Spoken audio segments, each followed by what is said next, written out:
News? You want some news? Here's some news. The Detroit Dog Pound has a certificate of occupancy.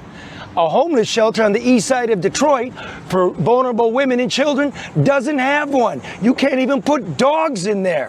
How's it in there? Terrible. What the f***?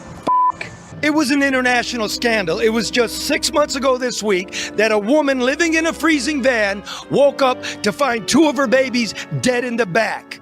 Making it worse was she had called the Detroit homeless hotline on multiple occasions only to be turned away.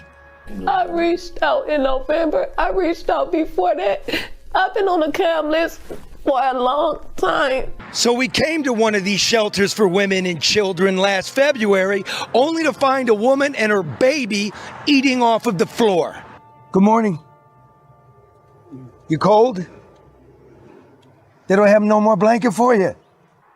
Well, at least it's warm. There's a baby on the floor.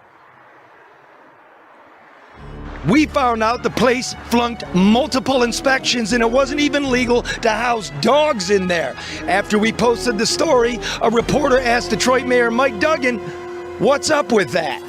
Charlie LeDuff had posted video outside of a women's and children's shelter, said it was not authorized for occupation. Yeah. He showed a child on the floor. Yeah.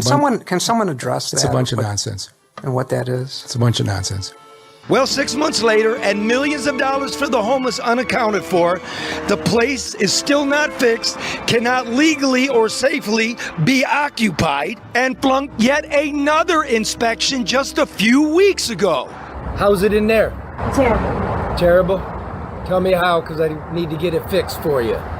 Food, water, gas. Yes, madam, it is terrible. And now Mayor Mike Duggan wants to be Governor Mike Duggan. What we want is a federal investigation for the sake of the children. Live from downtown Detroit, it's the No Bullshit News Hour with my main man, Charlie LeDuff and Karen Newman. It's just it, breaking news. No more bullshit. No more bullshit. All right, let's just review this for a second. The new dog pound has a certificate of occupancy as required by law, assuring the public that the place is safe for both man and beast. The new Detroit homeless shelter does not have a certificate of occupancy, thus putting vulnerable women and children at risk of harm and sickness. The conditions at the Detroit Rescue Ministries Gratiot Avenue Emergency Shelter for Women and Children Only came to light 6 months ago this week. Remember? After two children died in the back of a rusting van in a casino parking lot where they were sleeping with their mother and other kids and grandma. Remember the mother had called the city's emergency homeless hotline on multiple occasions in 2023 only to be turned away? She was conditioned to accept rejection, and so the mother quit trying, and thus they're in a van. They're in a van, folks. The scandal shocked the world. It even made the Hindu Times, or the India Times of India. It went everywhere, New York Times everywhere. And that led me to the doors of the Gratiot Shelter on the city's east side, one of the few for women and children only. I was told by homeless advocates and city officials then that the place had not passed multiple fire inspections, nor did it have a certificate of compliance, thus making it ineligible to house dogs, mustlets, children. Here's that stack of failed reports. The thing is open in January 2024. Look at this. Look at this. When we first visited the facility, as you saw on that frigid February morning, a woman and her children were sleeping under thin blankets on the vestibule floor, which also served as their breakfast table. Back then, Mayor Mike Duggan called our report nonsense, despite the video evidence you just saw. And this guy wants to be governor. You think Duggan would have made fixing this his top priority? Not a riverfront walk, not skyscrapers, not ballparks. First thing, shelter for women and children. So this week we returned to the shelter. And despite being awarded a $400,000 grant from Biden's COVID money, the place continues to operate outside of city law. It's failed its building inspection yet again just a few weeks ago after receiving a complaint about the conditions inside. According to the new inspector's report and the accompanying photographs, the building's infected with foreign substances, which to me looks like black mold, leaking pipes, fetid toilets, holes in the ceiling, a broken elevator, and still no certificate of compliance. You heard the mother of 4. It's terrible. Nobody wants to be in that building. It's a place of last resort for hungry children and women tired of their old men's hard hands. Still, they deserve a place that is at least as clean and as safe as the animal shelter. That's why we pay taxes. Not a single man in this room would complain about taking money out of your pocket to protect these people, would you? No. Would any of you guys? No. I expect it to fucking go there. I expect the child to get orange juice. Somehow it transmogrifies into orange drink. More than $1 billion of federal money has been funneled into the city of Detroit over the past 5 years. They put out a press statement. Over $1 billion. This is for low-income housing and emergency shelter. $1 billion. A press conference. Dead children. Nobody goes to look. So when children die in the back of a van, I get angry. I reached out to Chad Audie, the executive director of that nonprofit, which owns the building.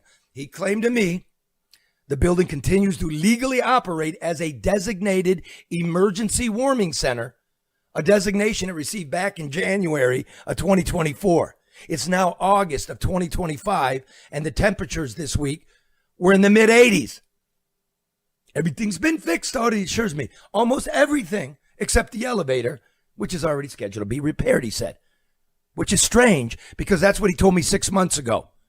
Audie offered me a tour, and I have accepted. Now, City Hall, I know you listen, because we can see the URL, the IP address. I know you listen to the show. I've accepted, and now let's see if Mayor Duggan will accept my invitation to tag along with the building inspector. How about that? Back after this.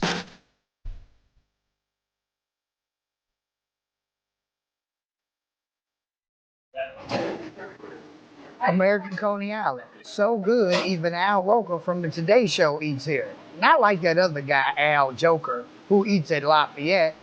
So make sure you're a Roker and not a Joker. American Coney Island.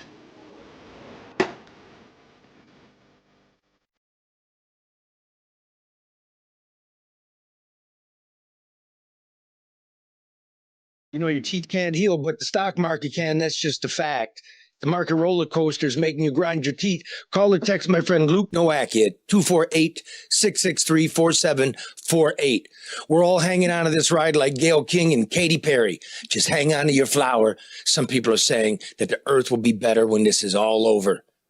Luke Nowacki, Pinnacle Wealth Strategies. Well, you know, when it rains, the power goes out. And when the power goes out, the internet goes out. When the internet goes out, I call my friend Matt and Bernie at XG Service Group. Look at Bernie here on his hands and knees, giving it everything he's got. Look at that man crack. So busy, he forgot to wear a belt. There's Matt right there getting the board together. That's 734-245-4100 if you need Matt and Bernie to come take care of your voice over internet, your security cameras, off-campus access control, Wi-Fi, and cameras for homes and business. They'll design it for you. You got restaurants, they do drive-through systems, railroad cameras for public safety, total wireless camera systems for your home and business. Yeah, that's right. Call XG Services at 734-245-4100. So, Karen, wait a minute. You're not Karen. That's Jason Rowe, the Republican strategist. What is a strategist? Can you explain to the listening public who don't give a fuck? I think it's pretty self-explanatory. What is, no, I think your audience really is smart isn't. enough to know that that word means. I asked Adolf Mongo that once, and what do you mean? It's a fucking strategist, you I fucking run moron. campaigns. I got to develop a strategy to how my clients can win an election. So you basically are the chess master here, right? Yeah. Or checkers, depending on the race. Do you move the people? What's the difference between a strategist and a campaign manager? A manager does the day-to-day grind of implementing the political plan. The strategist or consultant is the one that develops the plan. So who comes up with like the schedule? The media schedule will be the consultant typically, and then you develop the messaging. You oversee the Consultant. polling. Wait a minute. That's a third one. Yeah. I'm getting confused. Strategist, campaign manager, consultant. I'll bring an org chart next to. Okay, just go ahead because, rapidly losing audience. I'm confused. Now I know why they need so much money to run an election. You need a social media guy. You do. Yeah, you do. You need that, right? Yeah. You need a firm to make your campaign commercials. You do. You have to hire private investigators to dig up shit. Opposition research. The opposition, but you also have to research. You have to do opposition research on yourself. Yeah, we call it a vulnerability study. A vulnerability, and so the strategist does all that. You're the choreographer of all of that. So typically in a campaign, I probably have 8 to 10 different vendors that do different things that I coordinate and then synthesize into the plan to make sure everything happens. And I mean, dude, this is just your bona fides. You're all over the country. You were the former executive director of the Michigan Republican Party, and you've run gubernatorial campaigns in Missouri, Washington, California, Connecticut. What you got now? I mean, because the cycle's never over, is it? Here in Michigan, Tom Barrett, his reelection, that'll be probably one of the biggest incumbent races in the country. Oh, that's the one where the deep state's got a couple of candidates, one that carried the nuclear football. Yeah, two candidates who've never lived in the district in their entire lives, one from Nebraska, one from Grand Rapids, both airdropped into the district. One was Biden's ambassador to Ukraine. When the war lights off. Yep. Yeah, okay, there you go. And then another guy. Wait, didn't she was in Sarajevo? I think she had 3 different countries. I looked into it for a minute. Everywhere she went, war lit off. Well, I got a call from one of her security details at the time, and he was a career U.S. personnel guy, and said she was the single worst ambassador he had ever worked with, the most incompetent. So I'm going to talk to him a little bit more and see what else we can find out. See if we can get her in here. We get them all in here. Yeah. Absolutely. I think it's absolutely. By the way, but even so, there's I think 5 candidates that are filed. One is a furry, and he is running as a furry. What's a furry? A person that dresses up in a furry costume and gets sexually aroused. Some people do that. Yeah. Is he using his furry name? Yes, he's using. What's the name? I have to look it up. Is that legal? It's a weird euphemism. Apparently, Bobby the Beaver. Yeah. What? And he's actually pretty articulate. I've watched some interviews that he's done. He's an articulate guy. Yeah, don't kink shame him. Like this. We need more jobs. No corporate welfare. He has no forever worth. I could do that. I think he has like 7 followers on social media, and I'm one of them. What's you don't know his name? But the NBC and CBS affiliates in Lansing have both done interviews with this guy. In costume? Not in costume, no. Oh, well, it's not. But his website, you go to it, it's him in costume. You go to his social media. Look, I'd rather have that than somebody that goes around the war fomenting He's death. keeping it interesting. I mean, going around the world. You know what I mean? He's from the district. Yeah. He doesn't have to go on a listening tour on, Saginaw Street. Where's that? Because Alyssa Slotkin's a deep state shit. I mean, she spent very little time here as an adult, like none. No, when she left after high school, she did not come back to Michigan until the year she filed for Congress. Never voted here. No. What's this? What? Never paid any property taxes. Yeah. Yeah. She's only been in. That's like the listening tour. She was here for Cranbrook. Was basically her experience in Michigan. And you see what very in touch with the working people of mid-Michigan. And I love it. Like, okay, now we're getting elected. She's trying to move to the middle. Not to be president. She wants to be Secretary of State. That's the move here, I see, right? There is not a more phony, successful candidate in America than Alyssa Slotkin. And watching people fawn over her in every one of her races, she outspent her opponent 3-1 and 4-1. And I think the most she ever got was 51.6% of the vote. So you take the money, make it equal, we wouldn't even know her name. Okay. Speaking as a Democrat who just doesn't identify with them anymore because they don't identify with what it is we want. When they say, we need a leader, we need a figurehead, you don't need a leader or a figure. That's what you're trying to create out of her. You need people that understand how we're living, the values that we have, the things that we've lost, and the things that we cherish. And where the fuck is Saginaw Street? That's what we need. And I find it remarkable in this political world now. Anybody that tries to dodge this microphone is suspect. That would be Mike Duggan. That would be Gretchen Whitmer. That would be any Republican that you can name. There's none popping up to the fore now. Let's see if John James pops in here. He's been on the show. Mike Cox, he's been on the show. Tom Barrett's been on. Tom Barrett's been on the show. You know, we've had very many Republicans. I could list them, but if you're dodging, you're not fit for the job because you can't think on your feet. These aren't trick questions. They're simple questions. Do you have a simple, coherent, and concise answer to give us? Because, quite frankly, if you look at it, the Republicans have taken the mainstream Democratic points. I mean, Trump was a Democrat. Ronald Reagan was a Democrat. Bobby Kennedy was a Democrat. Tulsi Gabbard was a Democrat. What can you give us now? You can't be going far less some socialist Democrat shit. It doesn't work. I was sitting at a table with some people, and we all love Bernie. Bernie's great. Bernie, hey, millionaires, billionaires. We all know that. But we tried 4 years of Bernie. We tried. There was no wealth redistribution. They didn't have the votes or the guts to do it. So in lieu of that, they printed money, and it destroyed the value of money. That's not the way to get things done. You agree? Absolutely. Yeah. I mean, the problems that we have were problems created by government. I mean, people are struggling. The cost of gasoline, the cost of housing, the cost of groceries, insurance. I mean, no matter what kind of insurance you have, you've seen it go up, and you're going to see it go up again in the next year. And I think in 2026, as much as the 2024 election was about kitchen table cost of living issues, I think it's going to be accelerated. You and I have talked off camera about unemployment. You know, we get plenty of coverage of Doge and all the layoffs of government employees, but there are hundreds of thousands of private sector employees being laid off around the country. And with AI and a lot of other factors, we're going to continue to see that. And so I think unemployment is going to continue to go up. And I think we risk being in a very tough spot if Trump's policies don't work. And the hubris of it all. Like, I've got reacquainted with a guy that working for an auto company that had to go to India and train his replacement who was going to make less, you know. I remember that. So who just did that, Mark? Was it Apple? They laid off about 14,000, and then Microsoft, and then they asked for a reciprocal 14,000. What is it? H-1Bs. So, wow, that's absolutely got to stop. That is a Democratic talking point, right? Yep. Our jobs, a chicken in our pot, equity and fairness. You know, come on. So, what did you make of?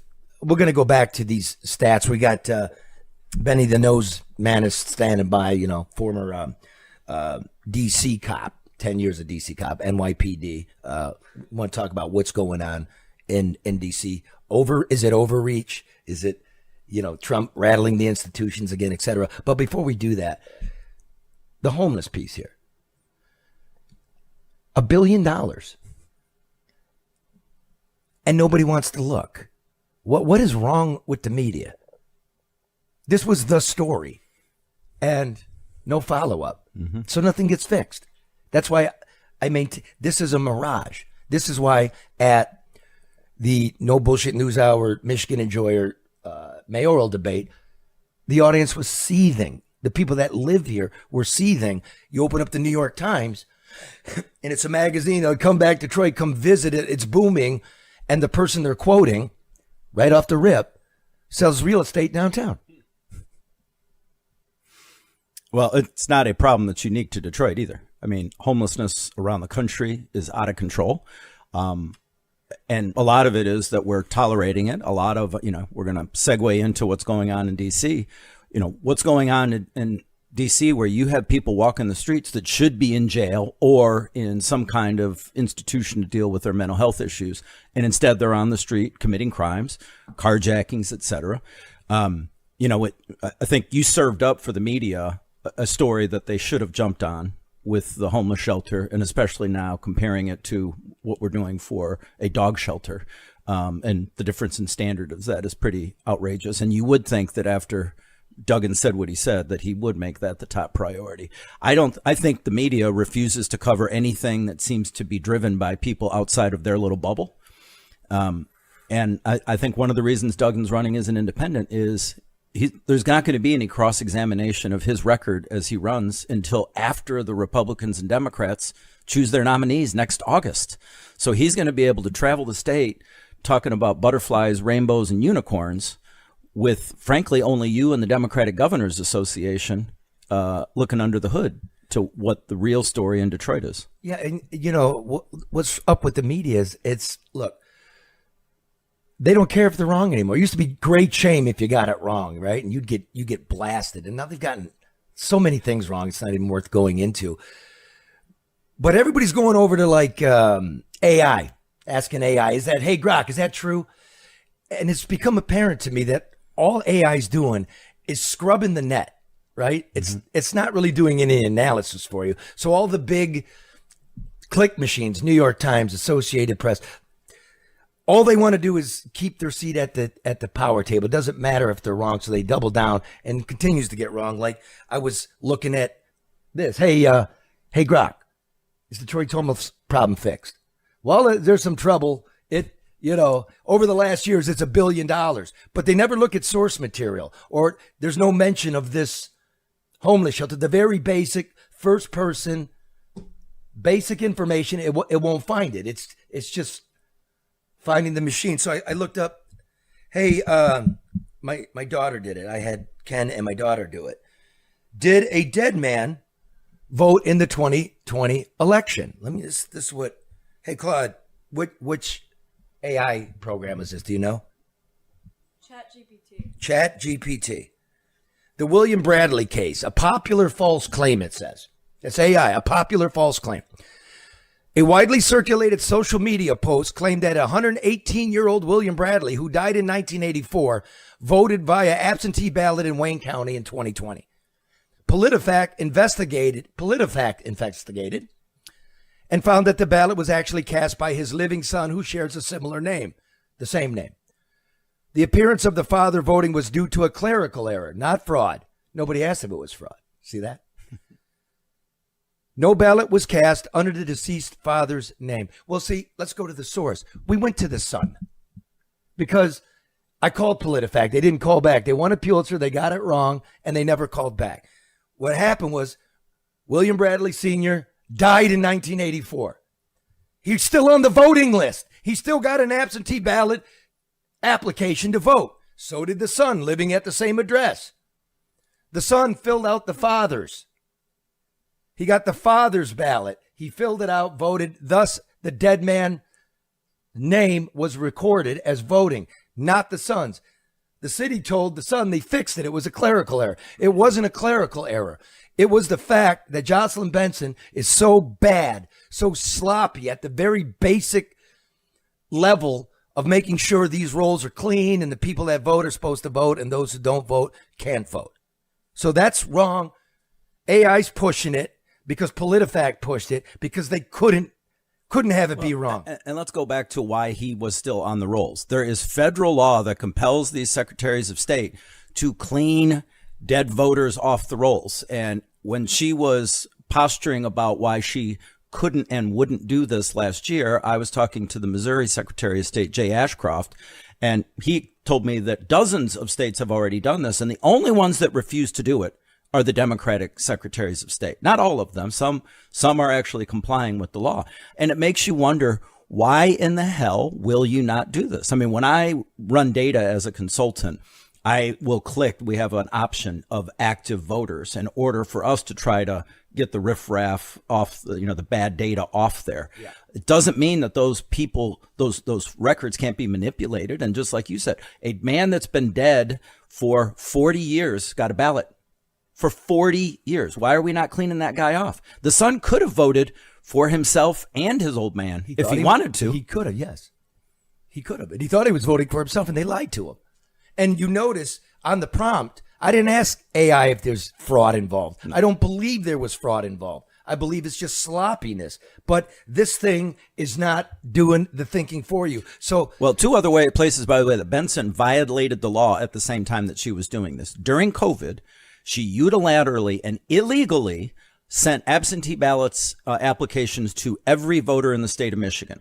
That is not supported in law. The courts after the election came back and said that she violated the law, except if those votes were already cast, there is no way to know if they were or how they voted in those situations. Second, the law also required signature verification by the clerks. Yes. Meaning the clerks have to, when they get the absentee ballot, have to compare the signature on file with the signature on the ballot. Jocelyn Benson directed the clerks to ignore the required law. Courts again came in after the fact. So this is 3 violations of the law by our sitting Secretary of State, who's the leading candidate for Democratic governor.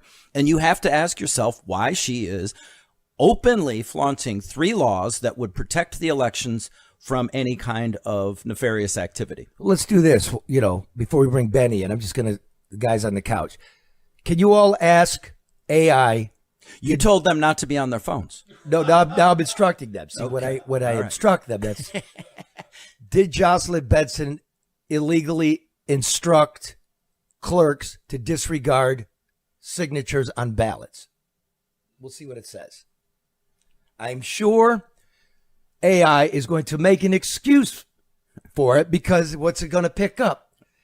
All the friendlies that want to stay at the table, the media that's aligned, not with you, but with a political party, just chumming it around. And they're all dying. There's no way around it. They're all dying.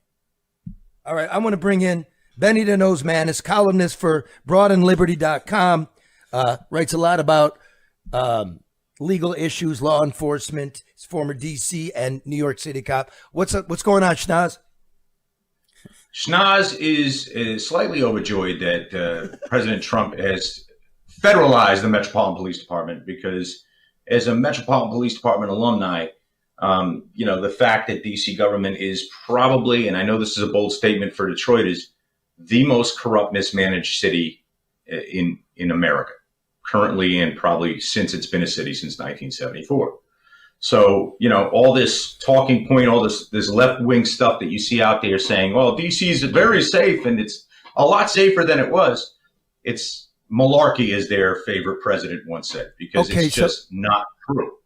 So it's now, that's the No Bullshit News Hour. You know exactly where Benny's coming from. I like that. This is no trick. This is from his personal perch, having worked those streets. I got to wave over there. What do you got, and guys? the stats. Reports of Jocelyn Benson, Michigan Secretary of State, failing to instruct clerks to remove deceased voters from the rolls have been circulating, primarily fueled by lawsuits by the Conservative Public Interest Legal Foundation. However, the lawsuit alleging Michigan was violating the National Voter Registration Act by refusing to remove 27,000 individuals identified as deceased was dismissed by a federal judge in March of 2024, according to Michigan Advance, which It's one of the most liberal publications in the state. I think it's funded by the Democrats. It is, it yeah. not? Yeah. his office argued Okay, that's enough. Anything else about the signatures? I asked Rock about the signatures. What did it say? It says no, Jocelyn Benson did not illegally instruct clerks to accept all signatures on absentee That's a ballots. matter of record. Absolute bullshit. Wow, wow. Multiple court rulings have addressed for guidance. Absolute bullshit. Verification. But the claim she instructed clerks to accept all signatures is inaccurate and oversimplified. Oversimplified. So find out the court ruling where they said she acted outside of her purview. Like, just go find the source material. Don't ask AI. That's why, folks, I'm telling you, don't give in to AI. No. Here we go. What it just read, 2023. In June 2024, Judge Christopher Yates ruled that Benson's December 2023 guidance, which included initial presumption of validity, was unconstitutional. Wow. Okay. Well, so AI just said, no, there's nothing to that. And then when you go look up source material, the judge said it was unconstitutional. Within the same answer. Wow. Okay. It'll say no, and then it'll present evidence contrary to its own answer. Right. Wow. So no, do not do this. That's why I think the future of journalism, if you can hang, is you got to find spots like this. You got to find, like, who's really good nationally is Matt Taibbi. Mm-hmm. I mean, this guy's a poster child for the progressive movement. right? He was a Rolling Stone reporter that broke a lot of stories during the Enron and Wall Street's collapse, stuff, all that shit. Goldman Sachs. He was a hero of the left, and he completely turned. No, he didn't. He just kept doing what he does. Well, yes, and the stuff that he does should absolutely his job. should concern the left, because that used to concern the left. You're spying on me. You're censoring me. You're lying to me, right? You're stealing from me. Now we don't want to hear it. Now we're turning over to AI, and all that's doing is scraping these bums. No. Well, and by the way, the Democrats, are the party of democracy. And we just talked about Benson, the leading candidate for governor. Now let's talk about Gretchen Whitmer. There has been an empty Senate seat. We talked about this last time for over 200 days. By the way, the city of Flint is in that district, which means the party of democracy is disenfranchising one of the largest black cities in the state from having a state senator right now in the budget negotiations where they're talking about school funding. The reason she's doing it is because the Democratic majority in the state Senate is one vote. It's quite likely that if the election was held today, a Republican would win it, meaning it's a tie. Yep. And then you lose control of it. But this is the party of democracy. I know. Who is disenfranchising everyone that lives in that district now since January of this year. There's so many. It actually ties into D.C. Go ahead. That's 100%. Well, when you think about the history of D.C., there's a big argument that's arisen since 2007 about statehood, because the Democratic Party wants 2 guaranteed senators. But they have been for 50 years disenfranchising the majority African American city of D.C. because the actual way to give D.C. statehood is to simply reabsorb it into Maryland, like Virginia reabsorbed its half back in 1849. And then they would have senators, they would have congressmen that vote. But they won't do that because then you lose this whole maybe we could get 2 more senators argument. All right, well, let's go to this. You spoke yesterday at the Michigan Association of Broadcasters. Yes. Right. And the first question coming out of it, what were you supposed to talk about? So it was a panel about elections in Michigan, but the first question out of the gate from the moderator was a question about the deployment of the National Guard in D.C. Okay. Okay. And in the frame of, is Trump undermining institution and the media and abusing his power? But before we go there, let's just go. I need to say this again. When we're talking about gerrymandering, and everybody does it, that's the whole point of hand power. Nobody's reporting that Michigan racially gerrymandered, right? It was ruled unconstitutional. They were taking black representation from Black Detroit and sliding it up into the suburbs so we could elect white women. Black power advocates like Mallory McMorrow. Yeah. And it was ruled unconstitutional. Nobody's reporting that's what happened here. Number 2, there was a suit. It got thrown out. They should bring it back now that the congressional seats also violated the Voting Rights Act. And they did, because we had 2 black Congress people from Detroit. Yeah. And now there's none. Gerrymander right the fuck out. That's a complete violation of the Voting Rights Act. And they redefined the standard. The standard was majority minority district. They went to plurality minority districts. Our independent. Yeah. Yes. The independent nonpartisan commission that the voters of Michigan approved changed a standard that has been in place for 50 plus years. That if it's 51% black, you can't redraw it, so it's 49% black. And what they did in order to get the outcome, because that's what they did, they drew a map for an outcome, not to. In fact, one of the other things they redefined was communities of interest. And what was intended by that originally is you can't carve up a city multiple different ways to get an outcome. So take Livonia. Livonia used to have 1 state rep. Yeah. They cut it up so that Livonia now has 4 state reps. Is Livonia not a community of interest? So they started using things like school districts, state parks as being communities of interest in order to come up with scenarios to give them the outcome. Because Detroit is a city of 650,000, votes 95% Democrat, and this independent board, which wasn't, says those are wasted votes. That's their words, not mine. Detroit's votes were wasted on Detroit. So if we could just carve Detroit up into little bits and stick them to the suburbs, we'll get all those Democratic votes and we'll get all the seats. It was racist. That's what it is. It's racist. It's race-based. It was. and nobody in the chat AI world of the mainstream shit wants to touch this.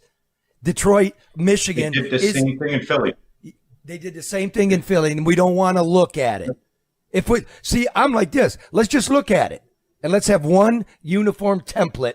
I'm not into the blow up. Okay. Well, and on a national level, listen, I don't agree with Texas doing it in the middle, of the decade. I think we should standardize that every 10 years we redraw maps. But I was listening to a podcast this morning on my way back down from Traverse City that one of the reasons that Trump is pushing for a new census is in the blue states, they are oversampling population to increase their congressional district allocations.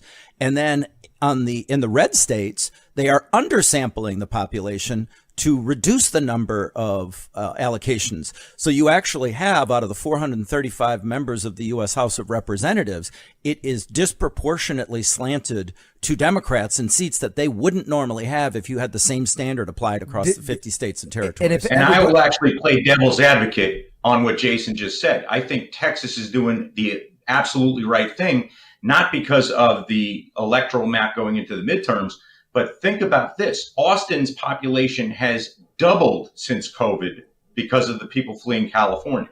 Nashville's has almost doubled. Miami's has doubled, period. So these are places people are moving to, and if we wait 10 years, they will be underrepresented because they're not getting the services based on their rapid population growth. And these are facts that you can ask ChatGPT.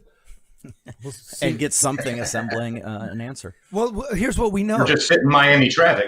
Okay, so that was the kerfluffle. The kerfluffle before that was Trump fired the chief statistician for, what was it, the Bureau of Labor Statistics? With BLS. Yeah, BS is because we all remember during Biden, right? The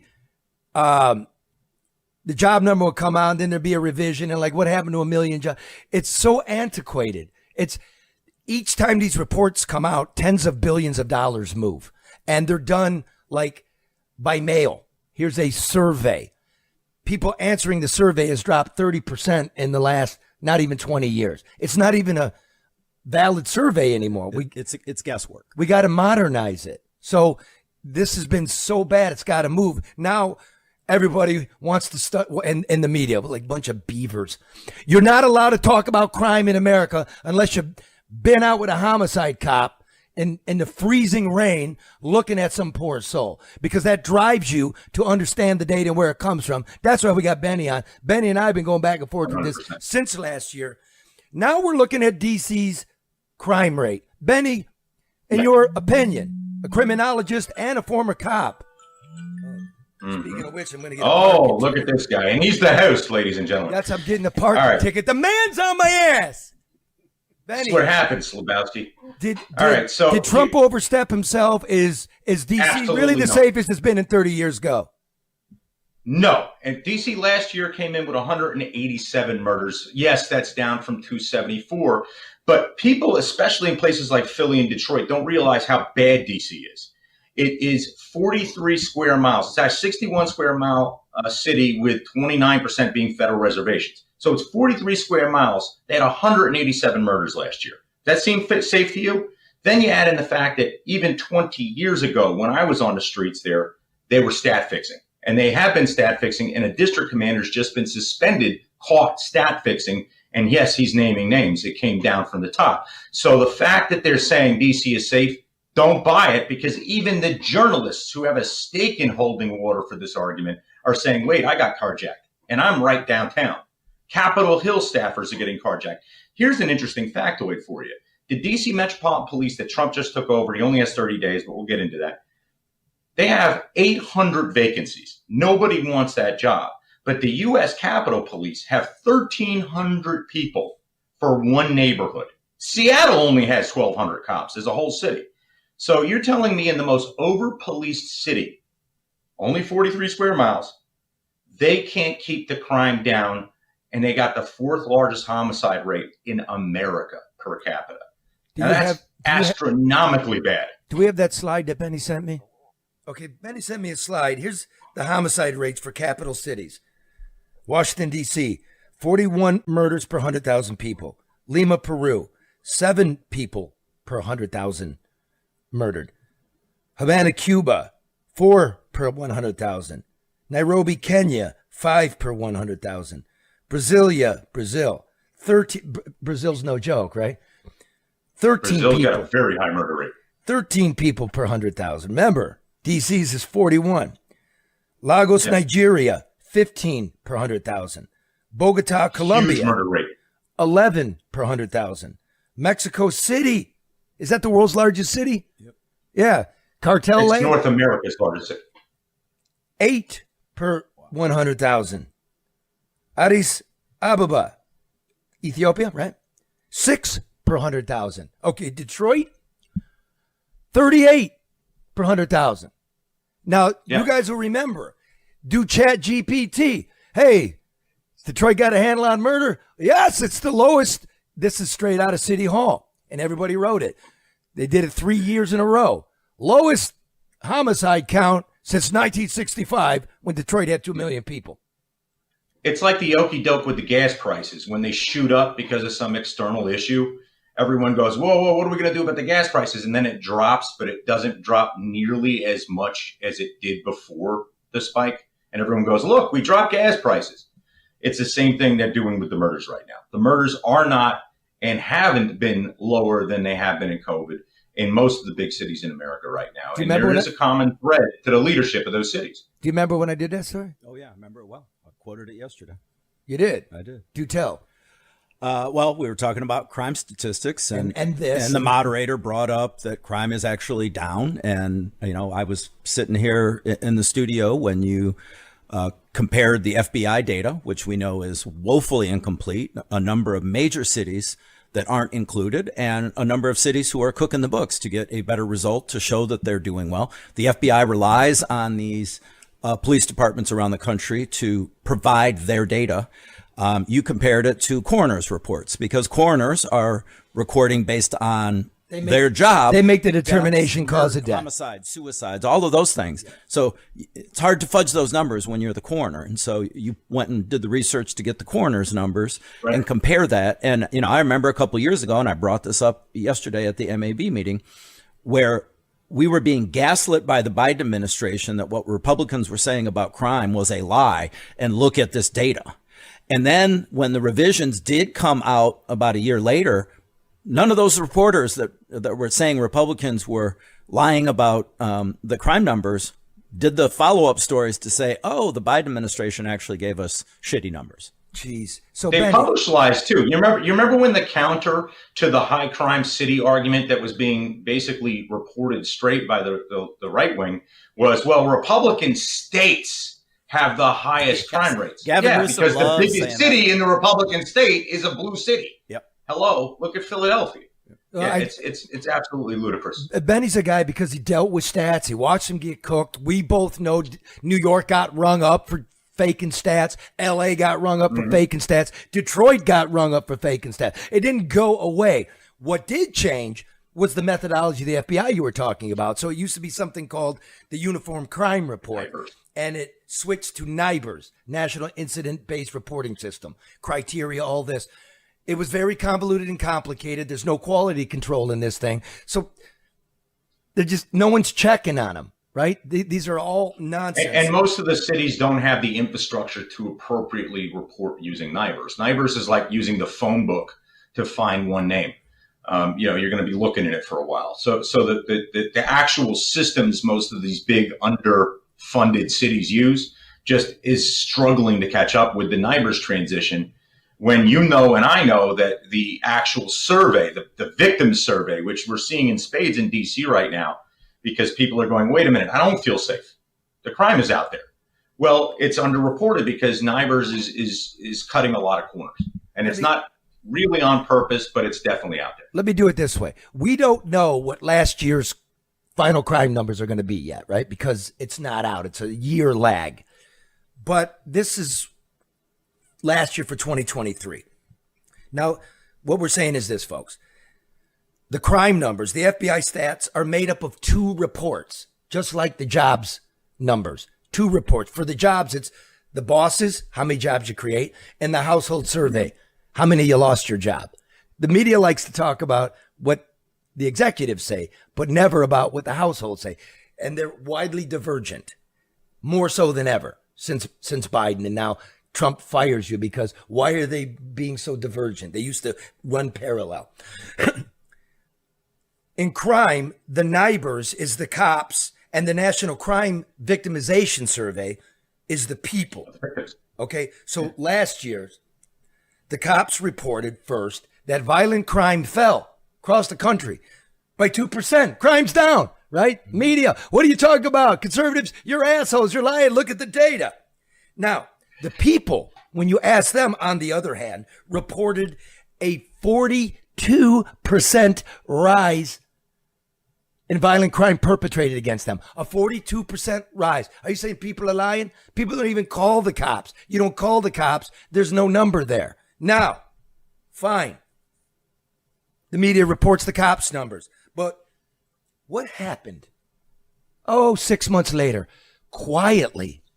FBI didn't tell anybody. Somebody found it in a asterisk, right? A criminologist. It may have been Matt Taibbi, in fact. No, it was another guy. But he reported on it, but it was an actual criminologist. It was a criminologist, and he noticed the asterisk, and he had screenshots.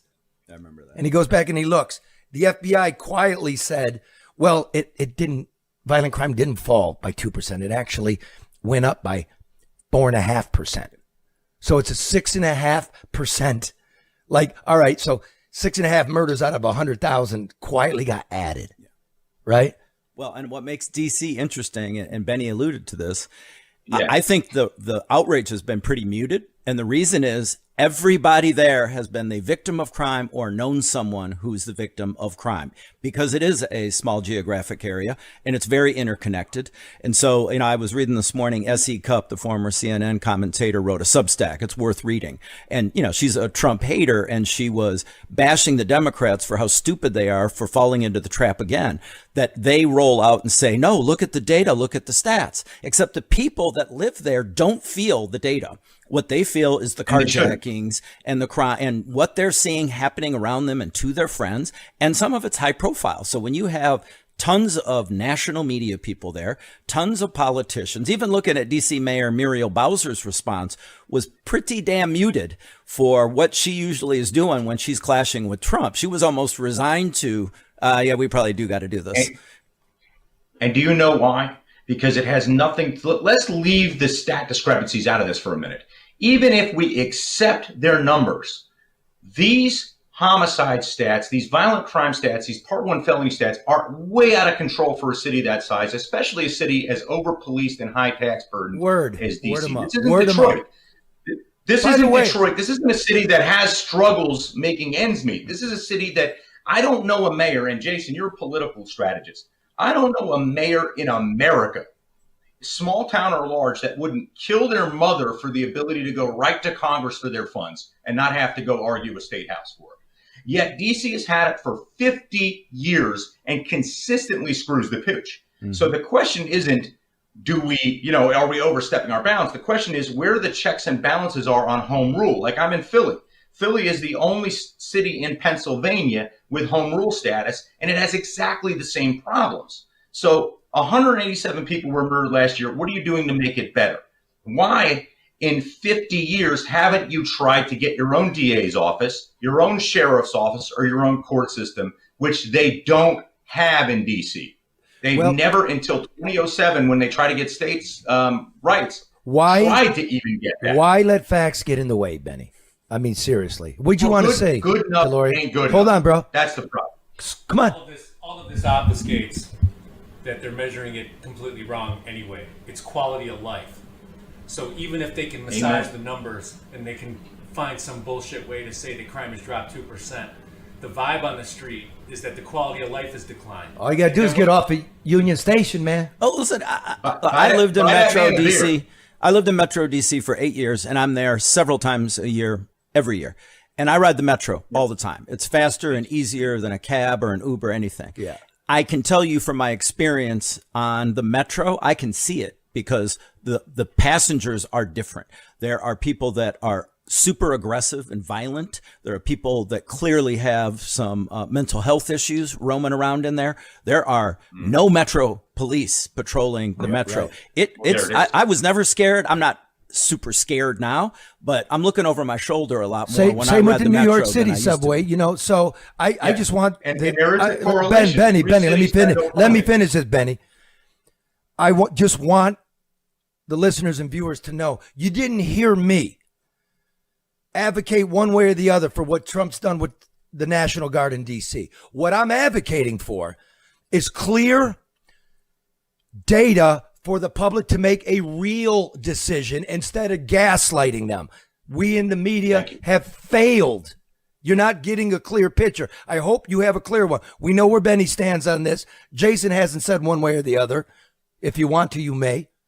I think it's going to be an interesting test. I think I'm supportive of it to send a message. And it's going to be interesting to watch how Bowser responds to this and what the reaction is to the residents of D.C. I have a feeling that in a couple weeks, things are going to be really nice in D.C. And even the people that are outraged and think that this is an authoritarian move are going to be probably kind of pleased that their neighborhoods are safe. One can hope. I actually don't. I wish I could agree with that, but there's guardrails to this. So just like going to war, the president in the Home Rule Act only has 30 days to annex. Yeah, but we'll see NPD. results on that pretty quickly, and that's what I'm saying. In 2-3 weeks, but- people are going to be like, "Huh." Well, let's see. Kind of like let's this. see what happens. In the 30 days, what are they going to do? Real simple. in What? Congress Like to make I'm going to change? get off probably. You know, at Union Station within the next 30 days. Probably I'll probably be in DC. Let me see how it looks. Oh, thanks for Am I dodging needles and tents and you know what I mean? Just a feeling of when you enter the city. Scott Jennings just said on CNN, and I think in the last week during one of the panel discussion with Abby Phillips, that when because he's up, between New York and DC, and lives in Kentucky, he rolled into Union Station and someone got murdered on the escalator and his body fell down the escalator at his feet. That is Union Station for you. And I've done that story a couple times now. And Union Station has 3 different police departments in it. Penn Station to Union Station, Manhattan to DC. The richest zip codes in America are right in there. And in between is the rot of Newark and Philly and Wilmington and Baltimore. And nobody listens about anything there. Having said that, I'm going to wrap it up. See you next week. But I want to give you an update. When I did the story, the city claimed over the last 10 years, there were 3,000 homicides. There were actually 3,300 homicides, and they were, by definition, taking them out. Oh, that's justifiable, right? He pulled a gun on me, so I had to kill him. That's still a homicide. I've been assured by the chief of the Detroit Police that when they present the crime statistics in January, there will be a total number and a breakdown. We will hold them to that. So at this time, I know the police chief. I trust the police chief. You see crime going off the hook right now in Detroit. We expect a true accounting of what's going on here. And finally, Ben, looking a little long there. You need a shave. I think your chest hair is covering your medallion. It's called ethnicity, bruh. Talk to you. See you next week.